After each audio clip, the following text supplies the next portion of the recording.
Hello, once again, and welcome to New Foundations. I'm Director of Communication Fred Earls. With me on that side of the screen over there, Dr. Sharon Brown. And hello again, Dr. Sharon. Hello, Dr. Fred. How are you today? Doing great, doing great. And we have a very interesting topic that I think we will, uh, most adults, is probably a fair statement, can uh, associate with, can understand this. And so we're going to dive right in on this. Is Yeah. conflict okay? And we're talking specifically with romantic or intimate relationships. Now, before I turn you loose, hold your horses over there just a second.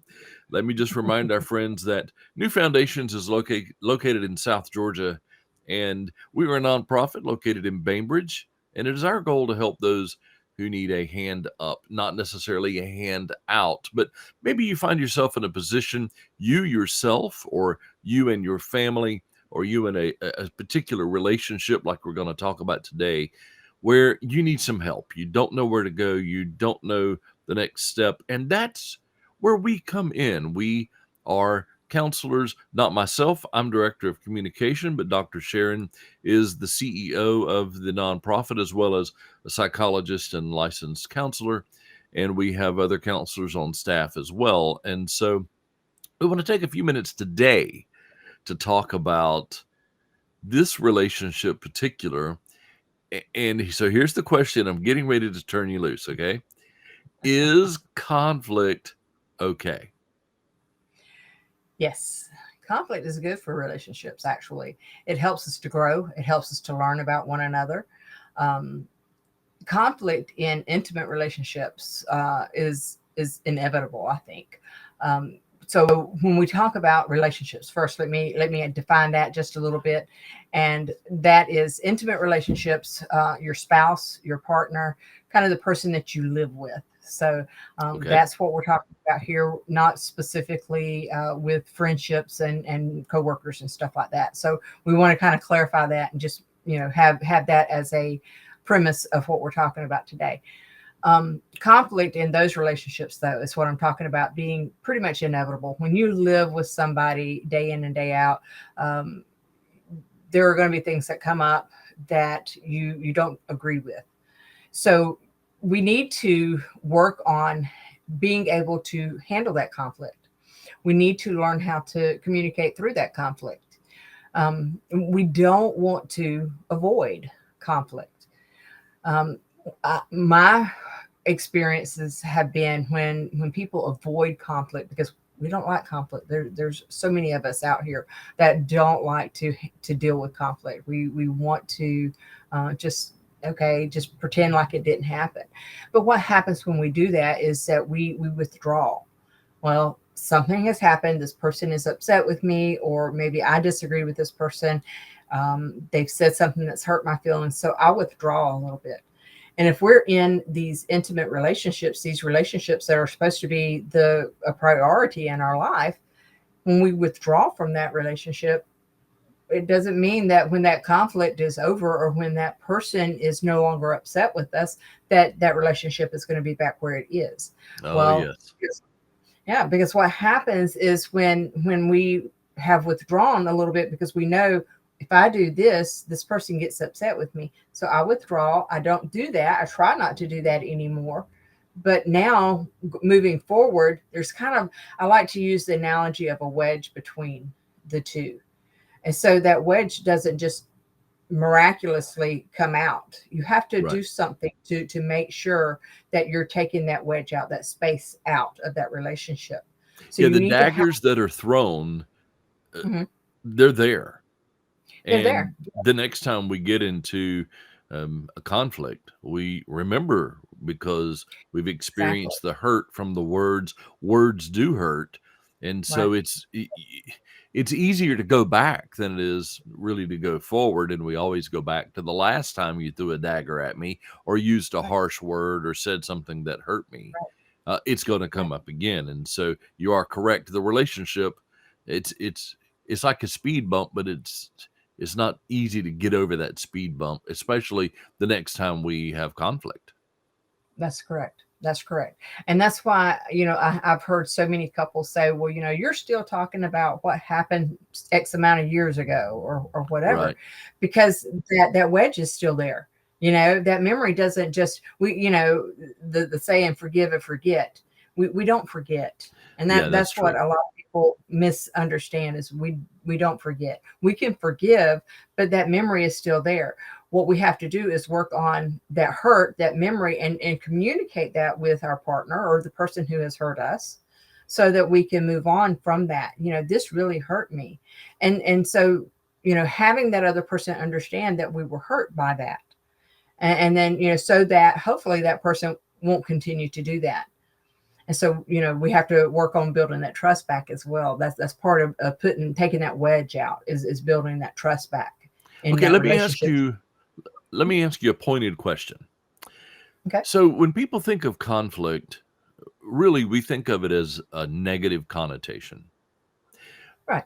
But if conflict is okay, then there must be something good that comes out of conflict. So give us an idea of a couple of things that is good that can come from conflict. Okay. Well, and like I was just saying then, is the trust. If we can work out this conflict, and we one are learning about each other. We're learning more.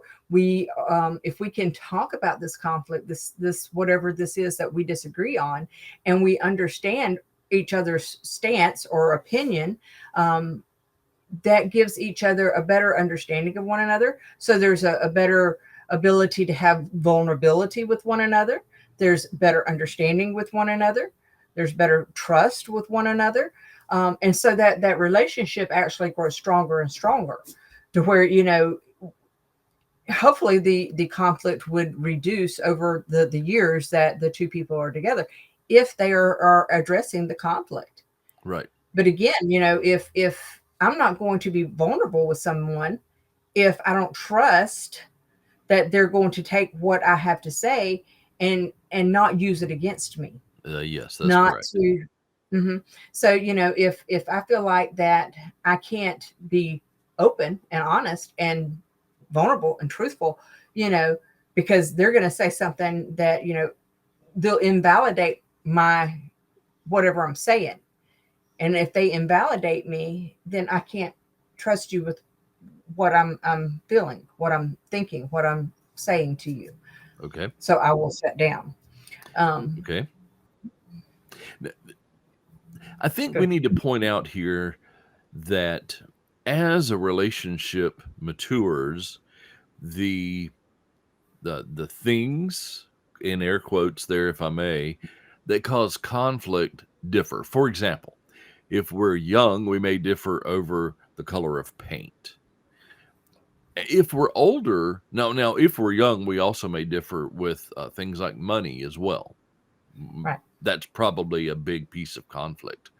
Yes. If we're older, it may be the same, paint or money, but it's more of a matured idea of, you want to go spend it all because we have it all in savings, but I still want to save more of it. Where when we were younger, we had nothing in savings and you still wanted to spend it all and I still wanted to save it.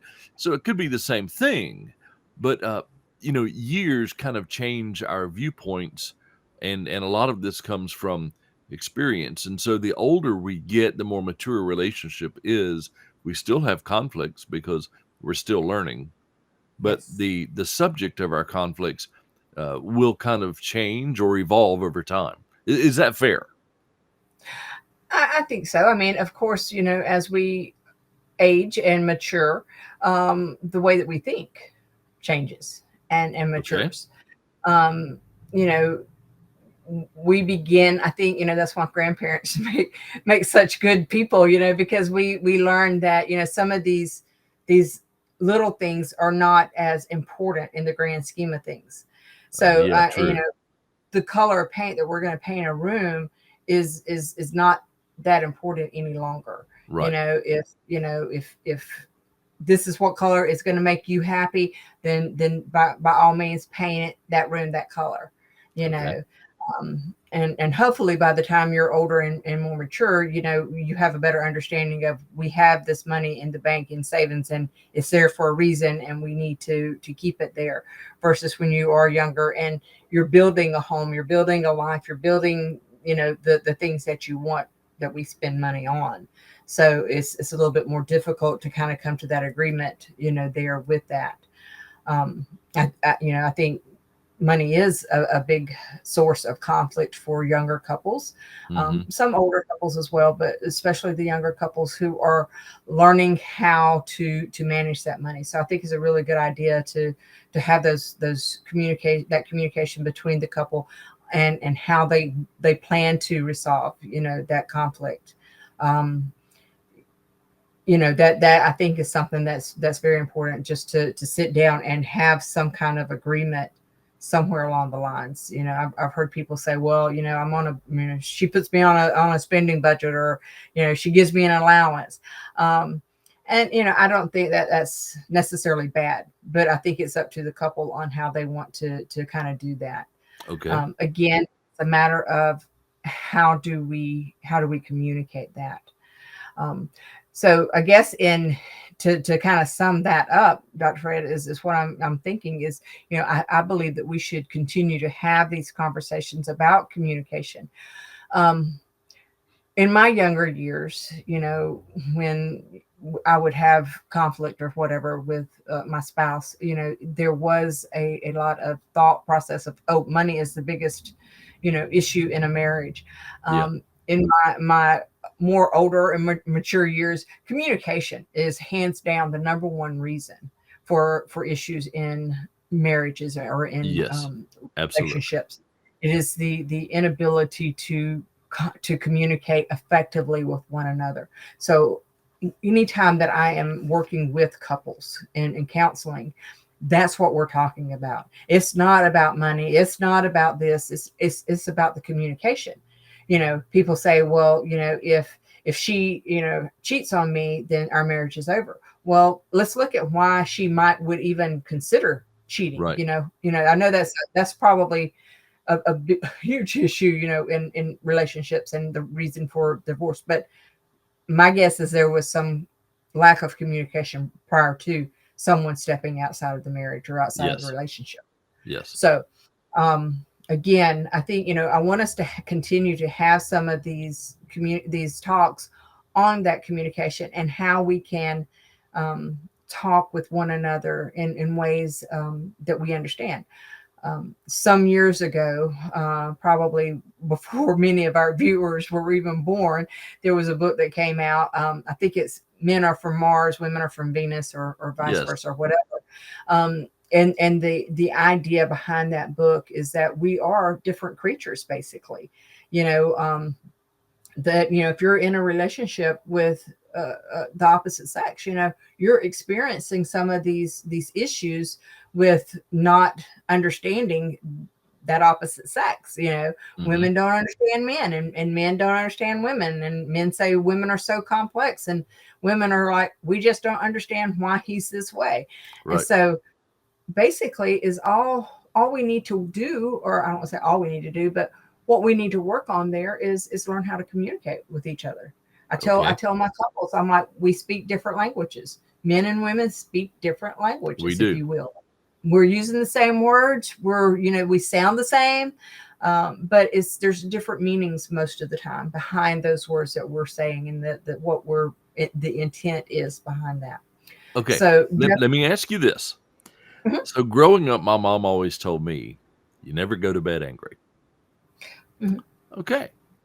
So, you know, we have a couple of minutes here. We've talked about conflict and that conflict's okay, but the conflict can't go on forever. So how does a couple end the conflict now and maybe pick up the discussion, the conversation later, knowing it probably will come again? So how do we end it now so that we're not always angry at each other?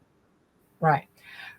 So one thing I want to say real quick is, you know, your mother said that we're not supposed to get angry. Actually, that's biblical. That is in the Bible, and it tells us that we're not supposed to get a bit angry. So I'm glad you mentioned that. So the other thing is yes, I understand that, because there are times when, a lot of times the conflict doesn't come up until right before you go to bed. It's like, oh, why now? Why does this Right. have to come up right now? Because we've got to get And this I have to resolved. get up early in the morning. Yeah, I know. I got to go to bed. I can't be up late talking about, what's bothering us. But the thing that I think that we want to understand is that we don't want to go to bed angry. That doesn't mean that our conflict is resolved. That's It right. just means that we have an issue here, and we know that it's causing some problems. Maybe one of our emotion or our feelings have been hurt. So, I'm feeling some sort of way. But I don't want to be angry about this. I know that there is something that we disagree on. I don't agree with you, but I don't have to be angry about it. Is this where we Okay. agree to disagree? This is where we agree to disagree. I got it right. You got it right. So yeah, and so that is what we do, is we come to a point to where this is not okay. We have something that we need to talk about, that we need to discuss, but we're going to set this issue, this problem aside, and then we will revisit it tomorrow at, according to whatever your schedule is. But yes, we need to address it. We don't need to avoid it. We don't need to let it just go by the wayside and pretend like it didn't happen. We Right. need to talk about it.